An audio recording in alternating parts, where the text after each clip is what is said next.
ana thalibatun mustawa sadis bi qismi ta'limil lughatil arabiyyah bi Jami'ati Sultan Amai Al-Islamiyah Al-Hukumiyah Gorontalo. Summa ismi Nur Hidayah, talibatu mustawa sadis bi qismi ta'limi lughatil arabiyyah bil Jami'ati Sultan Amai Al-Islamiyah Al-Hukumiyah Gorontalo. Baiklah, di sini saya akan menjelaskan tentang Aptibak dalam ilmu balaghah beserta contoh-contohnya. Dan saya akan menjelaskan husnul ta'lil dalam ilmu balaghah beserta contoh-contohnya. Baiklah, kita masuk pada pembahasan pertama, yaitu Aptibak. Aptibaku huwal jam'u baina syai'i wa diddihi fil kalam, yang artinya Aptibak adalah berkumpulnya suatu perkara dengan lawannya dalam suatu kalimat.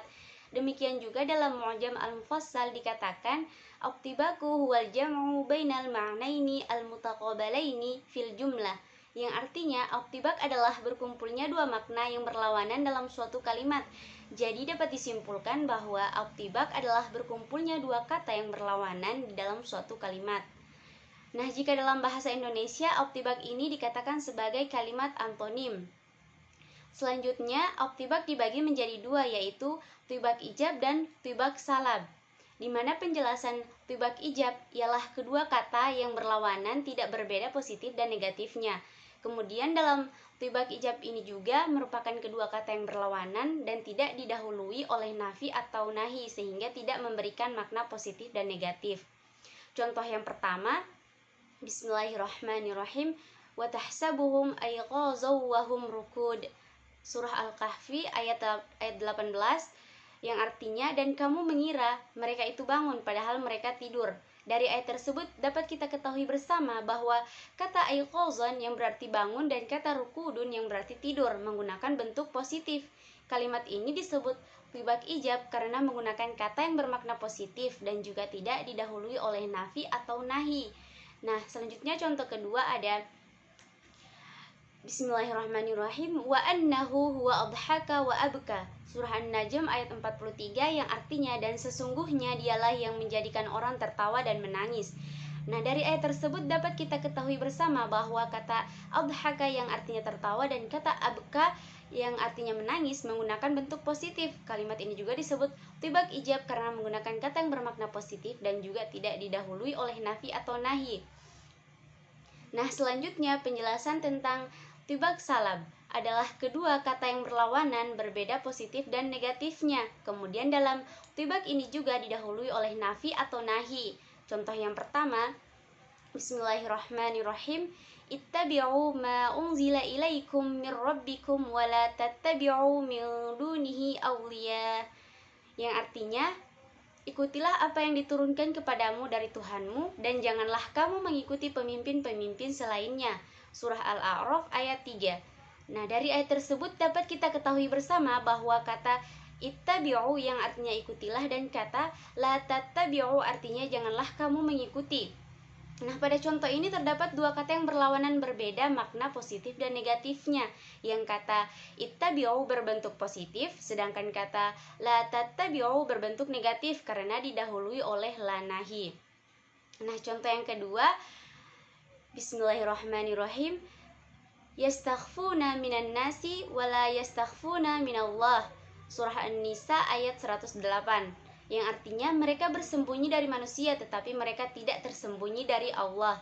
Dari ayat tersebut dapat kita ketahui bersama bahwa kata yastakhfuna minan nasi yang artinya mereka dapat bersembunyi dari manusia dan kata la yastakhfuna minallahi artinya mereka tidak dapat bersembunyi dari Allah.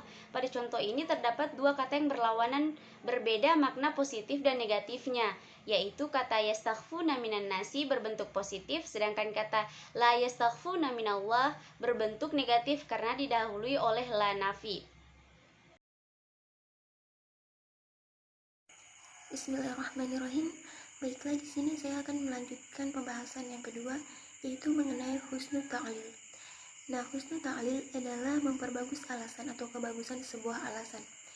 Dalam ilmu balaghah, husnul ta'lil adalah seorang sastrawan yang mengingkari secara terang-terangan ataupun terpendam alasan yang telah umum baik suatu peristiwa. Dan sehubungan dengan itu, ia mendatangkan alasan lain yang bernilai sastra dan lembut yang sesuai dengan tujuan yang ingin dicapainya. Contohnya, Al-Ma'arif berkata dalam sebuah ratapannya, "Wa ma qulfatul badari munir qadimah, walakinnaha fi wajhihi atharul latum." Artinya, bintik-bintik hitam pada bulan purnama yang bercahaya itu bukan ada sejak dulu, akan tetapi pada muka bulan itu ada bekas tamparan. Pada syair ini, Abul Ala meratap dan berlebihan menyatakan bahwa kesedihan terhadap orang yang diratapi itu cukup banyak peristiwa alam. Oleh karena itu, ia menyatakan bahwa bintik-bintik hitam yang terlihat di permukaan bulan itu tidaklah muncul karena faktor alam, melainkan karena bekas tamparan oleh bulan itu sendiri, karena sedih ditinggalkan oleh orang yang diratapi itu.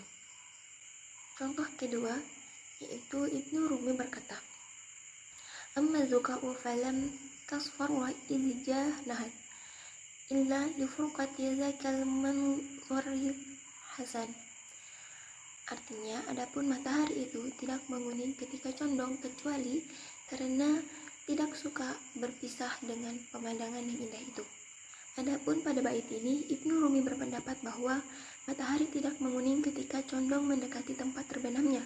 Itu bukan karena faktor alam yang telah dikenal, melainkan karena takut berpisah dengan wajah orang-orang yang dipujinya. Contoh ketiga, penyair lain berkata tentang berkurangnya hujan di Mesir. Maqasrawaitu an Misri wa turbatiha tuba'an walakin ta'addakum min khajal. Artinya, hujan tidak berkurang di Mesir dan sekitarnya karena faktor alam, tetapi karena ia banyak menanggung malu. Penyair mengingkari bahwa penyebab berkurangnya hujan di Mesir itu adalah faktor alam. Sehubungan dengan keingkaran itu, ia menyodorkan alasan lain, yaitu bahwa hujan itu malu turun di bumi yang dipenuhi oleh keutamaan dan kemurahan orang yang dipuji, karena merasa tidak mampu bersaing dengan kemurahan dan pemberiannya. Dengan demikian, kita telah tahu dari contoh-contoh yang telah disebutkan tadi, bahwa para penyair mengingkari alasan yang telah dikenal umum bagi suatu peristiwa, lalu ia membuat alasan lain yang sesuai dengan tujuannya. Uslub kalimat yang demikian disebut dengan husnul ta'lil.